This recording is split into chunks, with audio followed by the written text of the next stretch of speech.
চব্বিশের ছাত্র জনতার গণ আন্দোলনে পেশাগত দায়িত্ব পালনের সময় বিভিন্ন গণমাধ্যমের আহত ফটোসাংবাদিক ও তাদের পরিবারের সাথে সোমবার মতবিনিময়ের আয়োজন করে আমরা বিএনপি পরিবার নামে সংগঠন।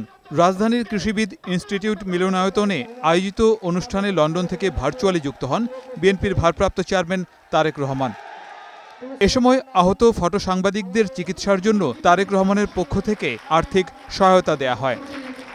প্রধান অতিথির বক্তব্যে বিএনপির ভারপ্রাপ্ত চেয়ারম্যান বলেন, পতিত আওয়ামী লীগ সরকার গত ১৫ বছরে দেশকে ধ্বংস করে ফেলেছে। তাদের অত্যাচার নির্যাতনের চিত্র এখন একে একে বের হতে শুরু করেছে। বৈষম্যহীন বাংলাদেশ গড়তে সাধারণ মানুষের স্বাধীনতা নিশ্চিতের উপর জোর দেন তিনি।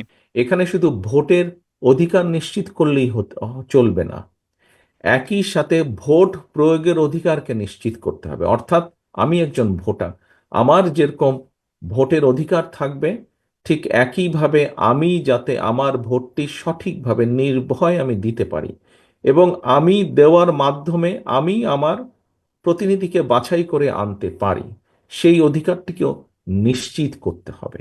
নির্বাচন নাকি সংস্কার আগে, সে বিষয়ে আবারও নিজের অবস্থান তুলে ধরেন তারেক রহমান। এখনই বিভিন্ন রকম কথাবার্তা আস্তে আস্তে ছড়াচ্ছে।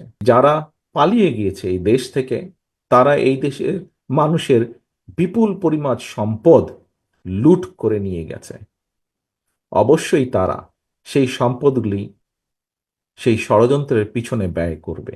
দেশকে যদি একটি স্থিতিশীল অবস্থার মধ্যে ধরে রাখতে হয়, তবে তার দায়িত্ব অবশ্যই জনগণের হাতে ছেড়ে দিতে হবে। এ সময় জনগণের অধিকার প্রতিষ্ঠায় সকলকে সোচ্চার হওয়ার আহ্বান জানান বিএনপির ভারপ্রাপ্ত চেয়ারম্যান। জনগণের অধিকার যত দ্রুত আমরা এই দেশে প্রতিষ্ঠিত করতে পারবো, তত দ্রুত আমরা দেশকে ধ্বংসের দ্বার প্রান্ত থেকে ফিরিয়ে আনতে আবার সক্ষম হব।